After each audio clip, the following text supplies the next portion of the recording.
Hivi mnaangalia wa PSG? Mnaangalia game ya PSG kinachoendelea?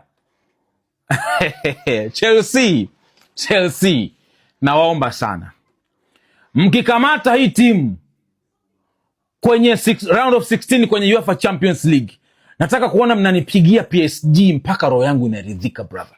Imagine washakufa chuma mbili mbele ya Monaco. 2 goals. Ndo kwanza game iko kipindi cha pili dakika 55 sio sita nimeacha huko. Monaco, PSG yuko nyumbani, ashakufa chuma mbili. Let's assume watafanya comeback.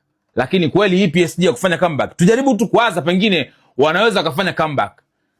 Ila kama unaangalia game ya PSG, brother, these people useless team man.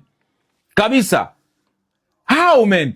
Una wakina Hakimi, kina Duwe, kina Nuno Mendes, chuma mbili kasha kufa PSG. Second half inaenda. Anyway, PSG msimu amekuwa ni tia maji. Yani imekuwa ni timu fulani ya mchongo sana. Yani kama kuiangalia PSG msimu uliopita ukisimuliwa kama PSG ilikuwa noma, imeshinda UEFA, imeshinda, unaweza kashangaa ili shindaje. Ukiangalia PSG hii kama umeletwa leo duniani, ukiangalia PSG msimu uliopita utajiuliza hii imeshindaje UEFA Champions League? Kwamba kulikuwa kuna timu zinazocheza mpira kwenye UEFA.